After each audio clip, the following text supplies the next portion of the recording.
شوکت یوسف زئی صاحب، سر آپ کو بھی گفتگو میں شریک کرتے ہیں.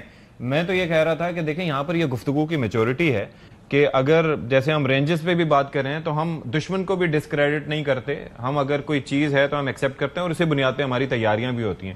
ورنہ یہ کسی انڈین چینل پر ڈسکشن ہو رہی ہوتی تو وہ کہتے کہ جی 400 رینج ہے، وہ کہتے نہیں بوسٹر لگا کے 600 بھی ہو جاتی ہے. تو آپ کی اسیسمنٹ کیا ہے؟ یہ 3 مہینے بعد ان کو یاد آ رہا ہے کہ بھائی بڑا ظلم ہو گیا. تو میں چاہوں گا آپ بھی اس پہ کوئی اپنی رائے دیں. بسم اللہ الرحمن الرحیم، بہت شکریہ. دیکھیں اس وقت مودی کے اوپر بہت بڑا پریشر ہے، کیونکہ ابھی تک انڈیا جو ہے نا وہ کافی اس چیز میں بڑا ماہر بن چکا تھا کہ جی وہ تھانے دار ہے پورے ریجن کا، اور اس کی ایک بدماشی قسم کی اپنے انہوں نے قائم کی ہوئی تھی. اور وہ جو امریکہ ہے یا جو دوسرے یورپین وہ ہیں ان کو یہ باور کرانے میں کافی حد تک کامیاب بھی ہوئے تھے کہ جی اس ریجن کے اندر جو ہے وہ صرف انڈیا ہے، آبادی کے لحاظ سے بھی اور معاشی طور پہ بھی اور کاروباری لحاظ سے بھی، بزنس کے حوالے سے بھی، لیکن ہر طریقے سے کہ انڈیا جو چاہے گا وہی ہوگا ریجن کے اندر. لیکن جو میرے خیال سے اس دفعہ جو ان کو اٹھانا پڑی ہے، جو ہزیمت اٹھانی پڑی ہے، اس سے ان کو سمجھ ہی نہیں آ رہی ہے. اور میں سمجھتا ہوں کہ جو اس وقت مودی ہے نا وہ تو انتہائی پریشر کے اندر ہے، اور ان کی جو آرمی ہے وہ بھی انتہائی پریشر کے اندر ہے. اب یہ جو بیان دینا کہ جی ہم نے بھی ان کے گرائے ہیں، یہ ابھی تک سو رہے تھے، یہ میرے خیال سے ان کو بریفنگ نہیں مل رہی تھی، یا ان کو ہوا کیا تھا، ان کو کوئی وہ کیا کہتے ہیں وہ سونگ جاتا ہے، کیا ہوتا ہے وہ جو بالکل خاموشی اختیار، ہائبرنیشن میں چلے گئے، اور اچانک ان کو یاد آیا کہ جی ہاں کہ جی اچانک یاد آیا. دیکھیں اس وقت ٹرمپ نے جو ان کے ساتھ کیا ہے نا، اب آئی ڈونٹ نو ٹرمپ کے کیا وہ ہیں، کیونکہ وہ بھی تو انپریڈکٹیبل ہے، لیکن باہر اس نے جو 2-3-4 چھکے مارے ہیں نا، اور انہوں نے کہا جی مجھے کہا کہ جی انڈیا نے کہا کہ جی جنگ رکوائیں، تو اس سے انڈیا کی کافی پوزیشن خراب ہوئی ہے.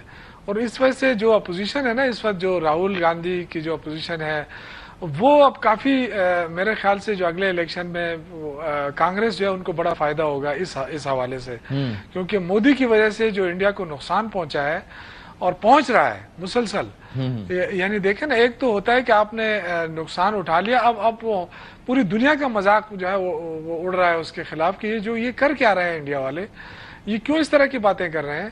کبھی وہ کہتے ہیں ٹرمپ جھوٹ بول رہا ہے، کبھی کہتے ہیں، لیکن یہ جو چیز ہے نا میرے خیال سے پہلی دفعہ ہوا ہے کہ اتنے سخت مشکل میں انڈیا پڑ چکا ہے کہ وہ اب دیکھیں نا، جو کمزور ملک ہوگا نا تو اس کے ساتھ تو کوئی دوستی کرنا بھی پسند نہیں کرتا. ظاہر ہے یہ بڑا میٹر کرتا ہے. جو ان کو رافیل قسم کے جو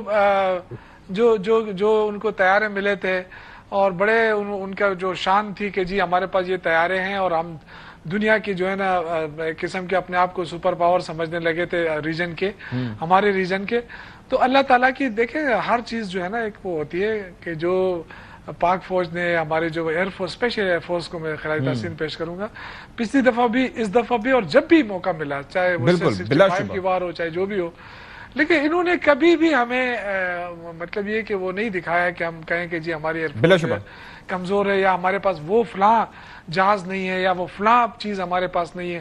ایسا کبھی نہیں ہوا. جو بھی ان کے پاس تھا، جو انہوں نے جس بھرپور بہادری کے ساتھ کیا نا، میں سمجھتا ہوں کہ دوسری بات یہ ہے کہ جو سینسر فیوژن جس طریقے سے اپنے پاس، اور تاریخ بھی یاد رکھے گی، جس طرح سے اپنے پاس موجود ایسٹس کو بھرپور طریقے سے یوز کرنا، اس کی واقعتاً کوئی مثال نہیں ملتی. اور جہاں سے ٹیکنالوجی لی ہے وہ آگے پوچھ رہے ہیں کہ بھئی آپ نے کیسے کر دیا. اہلکار آ کے کہتے ہیں کہ جی ابھی تو این آن گوئنگ انویسٹیگیشن، اور پھر اس کے باوجود بھی پاکستان پہ حملے کی جسارت کرتے ہیں اور ایکسپیکٹ کرتے ہیں کہ ہم حملہ نہیں کریں گے. اور مودی صاحب حیران ہوتے ہیں کہ پاکستان نے تو ہم پہ ہی حملہ کر دیا.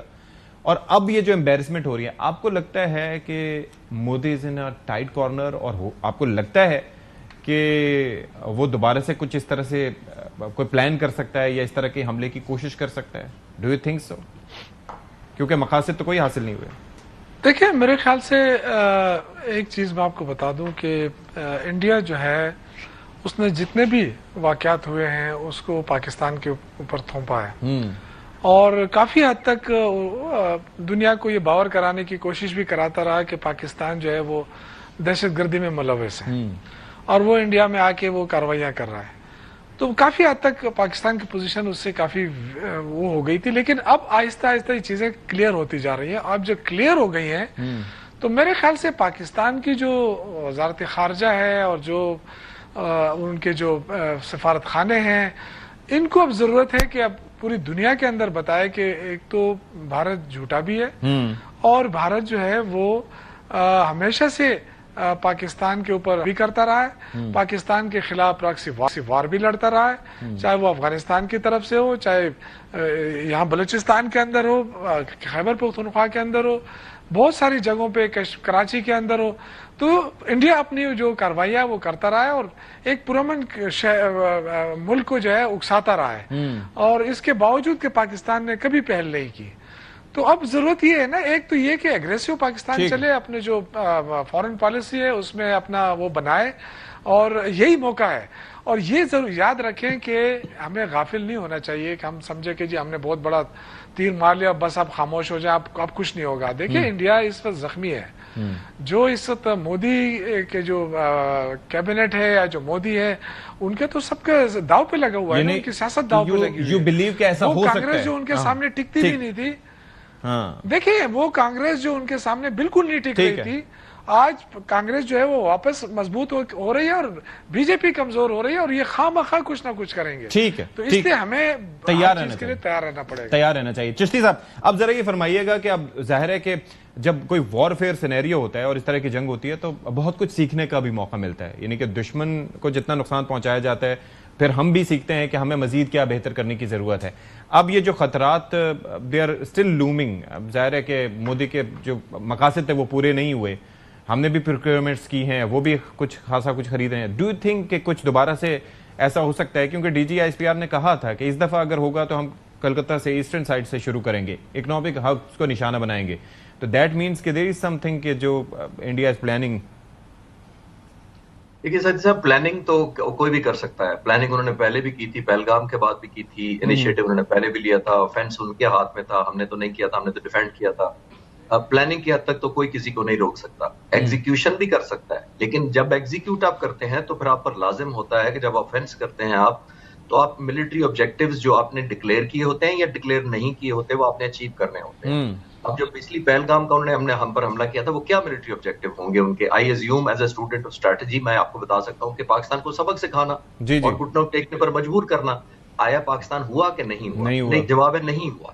میں عرض کرتا چلوں کہ جب نہیں ہوا تو پھر آپ کو کیپیسٹی بلڈ کرنی پڑتی ہے. ہندوستان کو جو غلطیاں کی ان کی جو شارٹ کمنگز ہیں، چاہے وہ ٹریننگ میں ہوں، چاہے انٹیگریشن میں ہوں، چاہے ٹیکنالوجی میں ہوں، وہ دور کرنی پڑتی ہیں.